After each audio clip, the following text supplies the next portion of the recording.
अस्सलामुअलैकुम, welcome to my channel kitchen with Arusa. कैसे हैं आप सब? मैं उम्मीद करती हूँ आप सब खैरियत से होंगे। आज मैं आपके लिए बना रही हूँ बहुत ही मज़ेदार और क्रिस्पी पकोड़े।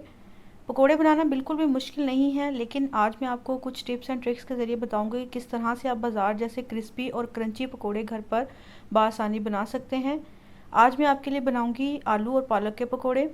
बहुत ज़्यादा ये मज़ेदार लगते हैं। आपको पता है कि आजकल सर्दियों का मौसम स्टार्ट होने वाला है, तो सर्दियों में बहुत ही ज़्यादा कुछ चटपटा और मज़ेदार खाने का दिल करता है। तो अब आपको परेशान होने की ज़रूरत नहीं है। अब आप ये मेरी रेसिपी ट्राई करें, यकीन करें कि आपकी चाय का मज़ा दुबाला हो जाएगा।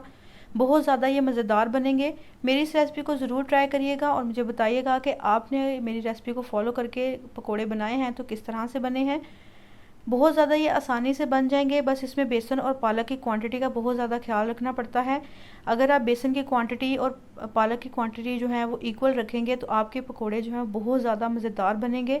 चलिए इसको बनाना स्टार्ट करते हैं। यहाँ पर मैंने एक मुट्ठी पालक ली है, यानी कि ये एक प्याली भरकर पालक है। और उसके बाद इसमें 3 अदद दरमियाने साइज़ के आलू मैंने इस तरह से जूलियन कट कर लिए हैं, वो इसमें शामिल करेंगे। 3 अदद हरी मिर्चों को बारीक काट कर वो इसमें शामिल किया है। 1 अदद बड़े साइज़ का प्याज इस तरह से बारीक काट कर शामिल करेंगे। आधा चम्मच इसके अंदर नमक शामिल किया है। 1 चम्मच इसके अंदर सुरख मिर्च पाउडर शामिल करेंगे। 1 चम्मच इसके अंदर गरम मसाला पाउडर शामिल किया है और एक ही प्याली भरकर इसके अंदर बेसन का शामिल करेंगे। और यहाँ पर मेरे पास पिसा हुआ साबुत धनिया है, वो इसके अंदर 1 चम्मच भरकर शामिल करेंगे। इससे पकौड़ों में बहुत ज़्यादा अच्छी खुशबू आएगी। अब यहाँ पर आधी प्याली इसके अंदर पानी शामिल करेंगे। क्वांटिटी का अगर आप हिसाब रखेंगे तो आपके पकौड़े बहुत ज़्यादा मज़ेदार और क्रंची बनेंगे। बेसन शामिल करने के बाद इसको अच्छे तरीके से मिक्स करेंगे। बेसन हमने सारा ही एक साथ शामिल नहीं करना। यहाँ पर मैंने पहले आधी प्याली बेसन शामिल किया है, इसके बाद इसमें अब 2 चम्मच बेसन और शामिल करेंगे और इसके बाद इसको अच्छे तरीके से मिक्स करेंगे। पानी हमने सिर्फ इसके अंदर आधी प्याली ही शामिल करना है। बहुत ज़्यादा हमने इसका बैटर जो है वो रनी कंसिस्टेंसी वाला नहीं बनाना, बस हल्का हल्का सा गाढ़ा इसका हम बैटर बनाएंगे। अब यहाँ पर थोड़ा सा बेसन जो एक रह गया था वो भी मैंने इसमें शामिल कर दिया है और इसको अच्छे तरीके से हम मिक्स कर लेंगे। अब यहाँ पर देख रहे हैं कि बेसन जो है वो बहुत ज़्यादा नहीं है और पालक भी जो है वो बहुत ज़्यादा नहीं है। इक्वल क्वांटिटी के हिसाब से बहुत क्रंची आपके पकोड़े बनेंगे। अब यहाँ पर मैंने कढ़ाई के अंदर ऑयल अच्छे तरीके से गर्म करने के लिए रख दिया है। अब आप इसमें थोड़ा सा बैटर शामिल करके देखें कि अगर आपका ऑयल जो है वो अच्छे से गर्म है तो इसमें थोड़े थोड़े करके इस तरह से पकौड़ों का मिक्सचर शामिल करते जाएँ।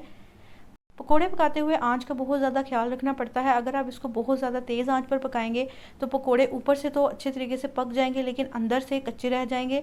इसलिए हमेशा पकोड़े बनाते हुए आंच जो है वो हमने दरमियानी रखनी होती है।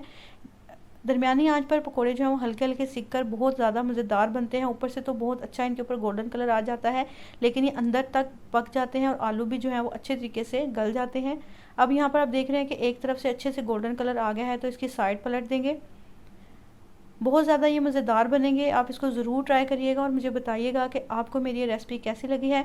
पकोड़े तो हर कोई आसानी से बना सकता है, लेकिन क्या होता है कि बाज़ात पकोड़े जो हैं वो कच्चे रह जाते हैं या फिर बहुत ज़्यादा ये सख्त हो जाते हैं कि खाने में बहुत मुश्किल लगती है और कभी कभी इतने ज़्यादा नरम हो जाते हैं कि खाने का बिल्कुल भी मज़ा नहीं आता। तो मेरी इस रेसिपी में जो क्वांटिटी मैंने आपको बताई है उसको मद्देनज़र रखते हुए अगर आप ये रेसिपी फॉलो करेंगे तो आपके पकोड़े बहुत ज़्यादा मज़ेदार बनेंगे। अब यहाँ पर बाकी जो बैटर है उसको भी थोड़ा थोड़ा ऐड करके तमाम पकोड़े जो हैं वो अच्छे तरीके से फ्राई कर लेंगे। अब यहाँ पर हल्का हल्का से इसको दरमियान से तोड़ते जाएंगे ताकि बेसन जो है वो अच्छे तरीके से अंदर तक पक जाए। अब यहाँ पर देख रहे हैं कि पकोड़ों के ऊपर अच्छा सा खूबसूरत गोल्डन कलर आ गया है। हमने बहुत ज़्यादा इसको ब्लैक नहीं करना। अगर आप इसमें पालक की क्वांटिटी बढ़ा देंगे तो पकोड़े जो हैं वो ब्लैक कलर के पकते हैं। अब यहाँ पर आप देखेंगे कितना खूबसूरत इनके ऊपर सुनहरा कलर आया है। देखने में बहुत ज़्यादा ये टेम्पटिंग लग रहे हैं। इसको ज़रूर ट्राई करिएगा। इसको आप केचप के साथ सर्व करें या फिर आप इसमें दही की चटनी बनाकर इसको सर्व करें, बहुत ज़्यादा ये मज़ेदार लगते हैं।